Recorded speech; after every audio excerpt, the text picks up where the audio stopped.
How's it going, guys? I'm Danny, and this week we find balance.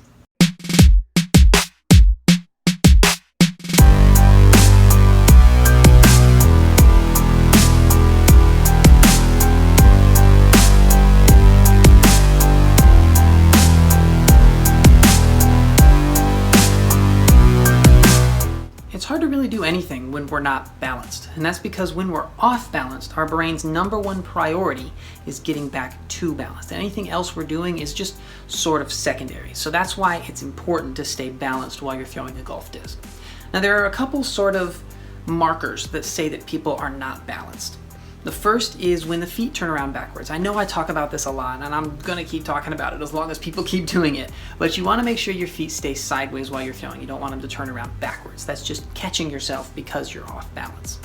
Also, when people have their weight over their heels while they're throwing, that's not balanced. If you're leaning back over your back foot during the reach back, you're not balanced. And if you're falling over after you're done throwing, you're not balanced.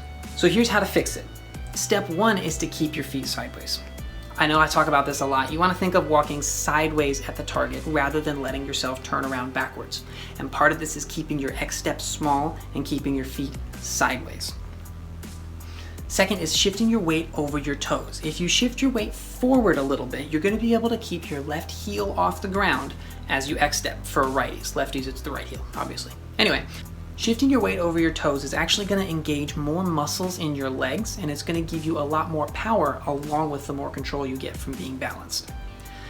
During the reach back, you want to make sure your spine stays vertical. I know lots of people tend to lean backwards over their back foot and reach the disc as far back as they can.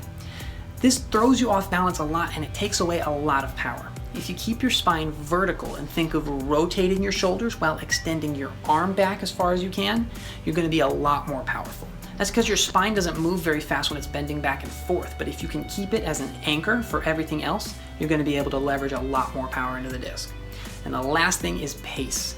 You can't be going too fast if you're going to stay balanced during a throw. You shouldn't have to take any extra steps besides the length of the tee pad. Assuming you have normal length tee pads, you should be able to start either right at the back or just barely off of it, and only take the length of the tee pad to get up to speed. If you're having to start further back and take running steps, or you're starting out with a big step forward and you might fall off the front, you're probably going too fast.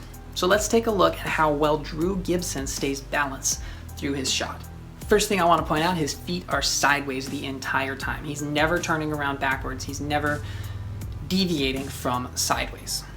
You can also tell his weight is over his toes during his X step here. You can see that while his left heel might be on the ground or very close, his weight is not on that heel. It's shifted forward over his toes. During his reach back, you can see his spine is vertical. He's not leaning backwards at all.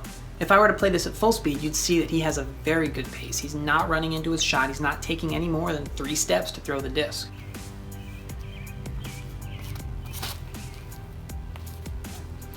And then watch this at the end. This is my favorite part of Drew's throw. On his follow through, he's balanced. And this is true for Drew even when he's throwing like 110%. He's throwing it 6,000 feet down the fairway. He stays balanced. He's landing on his right foot and staying there. That's where the famous picture of him kicking his left leg up in the air came from at the Pro Tour Championships last year. I'll see if I can throw that up there. So that's all I've got for this week, guys. Thanks for watching. If you're on Facebook, check out YouTube. If you're on YouTube, check out Facebook. And until next time, remember, slow is smooth and smooth is far.